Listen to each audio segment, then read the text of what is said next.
Pupurihin ka sa awit, tataas ang aking tinig, itatangal sa buhay ko.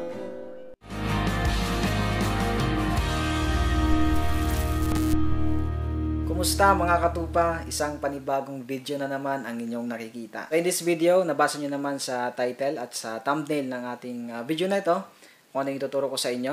Matagal na itong request na ito. Ngayon ko lang nagawan dahil maraming mga request at medyo busy din.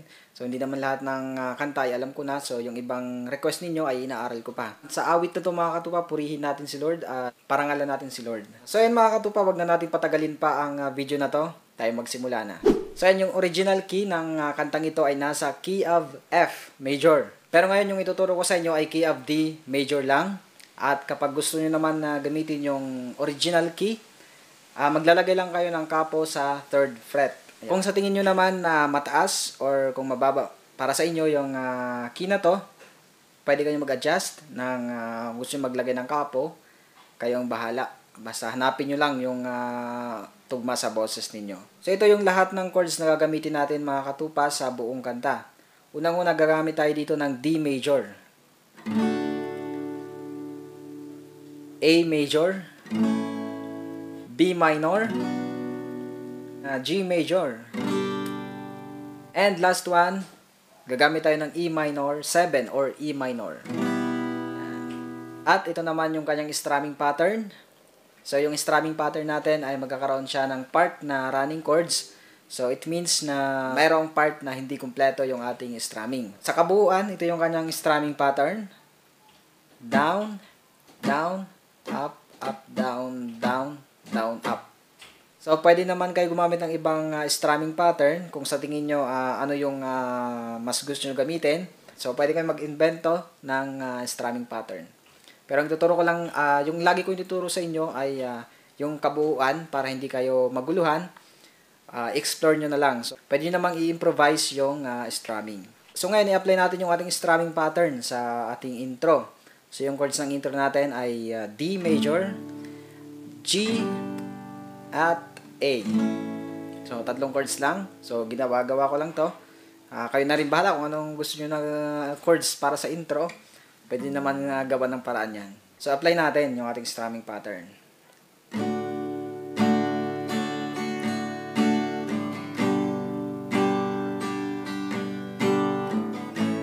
Yan. Tapos, papasok na ng verse. So, ganun mag-work yung ating strumming pattern. But, sabi ko kanina, may mga part tayo na dadaanan mamaya para sa running chords.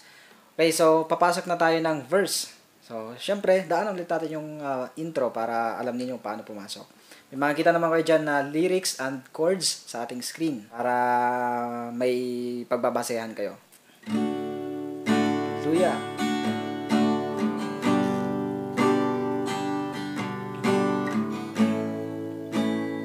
Verse. Hanggang katapatan sa buhay ko'y lagi mong laan. Yes, Lord. Narito dahil sa biyaya mo, habang buhay nagpupuri sa'yo. Then, papasok na dyan ng chorus. So, kung napansin nyo mga katupa, yung running chords dyan, doon sa may E minor, A, and then D. Doon sa may, sa buhay ko'y lagi mong laan. Then, sa pangalawang part din, habang buhay, nagpupuri sa iyo. So, kung hindi nyo naman nasundan, pwede nyo mang ulitin yung video na to. So, ngayon, punta naman tayo dun sa ating chorus. Before tayo mag-proceed mga katupa sa ating chorus, kung gusto mo na maabangan yung mga susunod kong tutorials kagaya nito, pinutin mo na yung subscribe button na nasa baba at yung bell notification tsaka yung all para siguradong updated ka sa bawat videos na ina-upload ko. At pakilike na rin yung video na to. Kung may request ka naman, mag-comment ka sa baba. Ganito naman yung ating chorus kung paano tutugtugin. Siyempre mag-end tayo dun sa ating verse para masundan ninyo yung pagpasok. Habang buhay nagpupuri sa iyo, Pupurihin ka sa awit, tataas ang aking tinig, tatanghal sa buhay ko'y tanging ikaw, O Diyos. Higit pa sa kalangitan ang iyong kalwalatian, dakilaan mo'y di mapapantayan. Yan. So, ganun lang kadali mga katupa tugtugin yung kantang ito. Pero may bridge pa tayo. So, ayan, kung napansin nyo rin, mayroong running chords na part dito sa ating chorus. So, ulitin nyo na lang kung hindi nyo na sundan. Then, pagkatapos dyan sa chorus, of course, ulitin yung verse. Then, babalik ng chorus at pupunta naman ng bridge. So, assume na lang natin na natapos na ulit natin yung verse tsaka yung chorus para hindi tayo matagalan.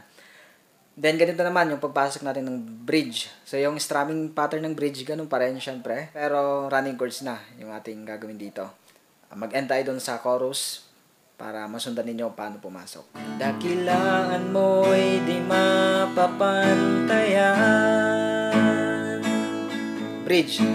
Jesus, sa'yo ang kapurihan, kalwalatian ngayon at magpakailanman. Jesus, sa'yo ang karangalan, pangyarihan ngayon at magpakailanman.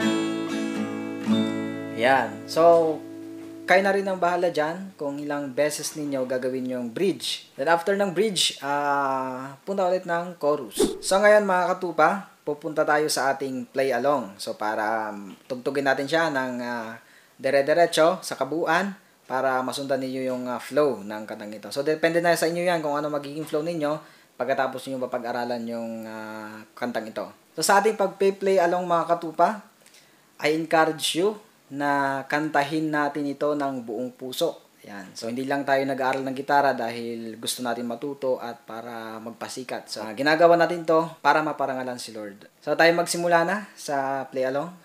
Hallelujah!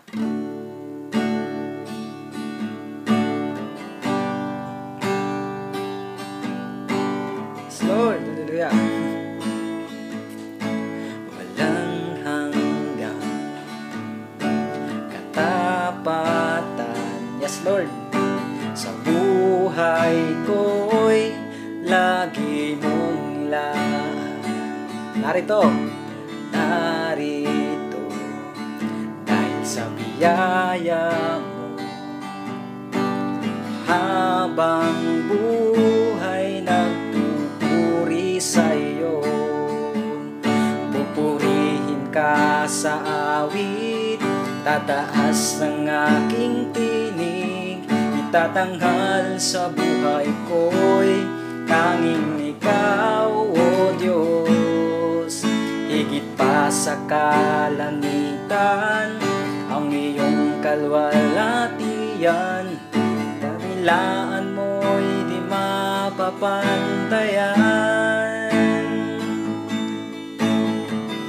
Pwede kayo mag-instrumental, yung intro.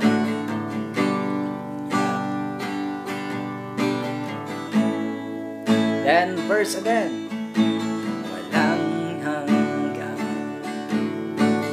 katapatan, sa buhay ko'y lagi mong laan. Narito dahil sa biyaya mo, habang buhay nagpupuri sa'yo. Pupurihin ka sa awit, tataas ang aking tinig, itatanghal sa buhay ko'y tanging ikaw, O Diyos. Higit pa sa kalangitan ang iyong kalwalatian, dakilaan mo'y di mapapantayan. Bridge. Jesus, sa'yo ang kapurihan, kalwalatian at magpakailanman. Jesus, sa'yo ang karangalan, kapangyarihan ngayon at magpakailanman. Pupurihin ka sa awit, tataas ang aking tinig, tatanghal sa buhay ko'y tanging ikaw, O Diyos. Higit pa sa kalangitan ang iyong kalwalatian, dakilaan mo'y di mapapantayan.